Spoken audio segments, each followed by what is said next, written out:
নমস্কার, আমার চ্যানেলে আপনাদের সকলকে স্বাগত। তো আজকে আমি আপনাদেরকে দেখাবো কিভাবে ড্রাগন ফুলে পরাগায়ন করতে হয়। আমার ড্রাগন ফুলের কুড়িগুলি অনেকটাই বড় হয়ে গেছে, আর 1-2 দিনের মধ্যেই এই ফুলের কুড়িগুলি থেকে ফুল ফুটবে। আমার ড্রাগন গাছে এবার মোট 5টি ফুলের কুড়ি আছে। আরও অনেক কুড়ি এসেছিল, ওগুলো সব নষ্ট হয়ে গেছে। আর এই কুড়িগুলি যেহেতু অনেকটাই বড় হয়ে গেছে আর 2-3 দিনের মধ্যে ফুলও ফুটবে, তো এই কুড়িগুলি নষ্ট হয়ে যাওয়ার আর কোনোই চান্স নেই। অ্যান্ড ফাইনালি আজকে রাতেই এই ড্রাগন ফুলগুলি ফুটবে। ড্রাগন ফুল মূলত 7টা-8টার দিক থেকে ফুটতে শুরু করে দেয়। আর দেখুন বন্ধুরা, আমার ড্রাগন ফুলগুলি কীরকম এখন থেকে ফুটতে আরম্ভ করে দিয়েছে হালকা করে। আর আজকে রাতে যখন এগুলি সব ফুলগুলি ফুটবে তখন দেখতে কিন্তু অসাধারণ লাগবে। চলুন তাহলে আপনাদের সাথে রাতে সেই সুন্দর দৃশ্যটি শেয়ার করি। দেখুন রাতে সব ফুলগুলি ফুটে গেছে। তো রাতে ফুলগুলি ফোটার আগে এখানে প্রচুর বৃষ্টি হয়েছে, আর আমি ফুলগুলিকে প্লাস্টিক দিয়ে ঢেকে দিতে ভুলে গেছিলাম, যে কারণে সব ফুলগুলি ভিজে গেছে জলে, আর এর ফলে ফুলের পরাগরেণুগুলোও ভিজে গেছে। তো আপনাদের যদি এরকম মনে হয় যে বৃষ্টি হওয়ার সম্ভাবনা, তো অবশ্যই ফুলের কুড়িগুলিকে প্লাস্টিক দিয়ে ঢেকে দেবেন, নয়তো বৃষ্টির জলে সমস্ত পরাগরেণুগুলি ধুয়ে চলে যাবে।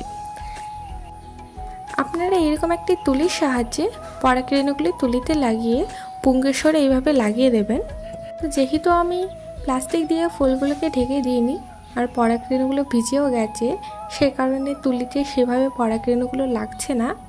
আপনারা কিন্তু এই ভুলটি একদম করবেন না।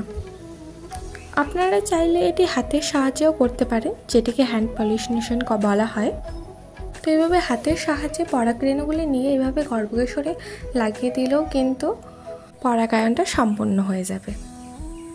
পরাগায়ন করার আগে অবশ্যই হাতটিকে ভালোভাবে সুন্দরভাবে ধুয়ে নেবেন। আর আমি সব ফুলগুলোতে এইভাবে তুলির সাহায্যে পরাগায়নটি করে নেব। পরাগায়ন করার ফলে সব ফুল থেকেই ফল পাওয়া সম্ভব। কোনো ফুল যে নষ্ট হয়ে যাবে এই সম্ভাবনাটা আর থাকে না। এই কাজটি যদিও সাধারণত মৌমাছি, প্রজাপতি এরা করে থাকে, তো রাতে যেহেতু মৌমাছি, প্রজাপতি থাকে না, সেই জন্য এই কাজটি আমাদেরই করতে হয়। এবার অনেকেই বলতে পারে যে পরাগায়ন না করলেও ফুল থেকে ফল পাওয়া সম্ভব। তো হ্যাঁ, তাদের উদ্দেশ্যে বলছি, পরাগায়ন না করলেও কিছু কিছু ফুল থেকে ফল পাওয়া সম্ভব, তবে সব ফুল থেকে নয়। কিন্তু আপনারা যদি এইভাবে পরাগায়ন করে দেন তো সব ফুল থেকেই ফল পাওয়া সম্ভব। কোনো ফুল থেকে যে ফল হবে না এই সম্ভাবনাটি থাকে না আর। তো আপনারা অবশ্যই এইভাবে ফুলের পরাগায়ন করে দেবেন।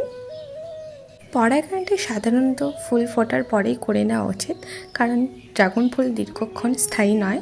তো ফুল বুঝে যাওয়ার আগেই পরাগায়নটা করে নেওয়া ভালো। তো আপনাদের যদি আমার ভিডিও ভালো লাগে অবশ্যই লাইক করে চ্যানেলটিকে সাবস্ক্রাইব করে পাশে থাকবেন। আর পরে এই ড্রাগন ফুল থেকে ফল হয় কিনা অবশ্যই আপনাদের সাথে শেয়ার করব। আর রাতে যদি আবার বৃষ্টি হওয়ার সম্ভাবনা থাকে তো অবশ্যই ফুলগুলিকে এইভাবে প্লাস্টিক দিয়ে বেঁধে দেবেন, ফলে পুঙ্কেশ্বর থেকে পরাগরেণুগুলি ধুয়ে যাওয়ার আর কোনো ভয় থাকবে।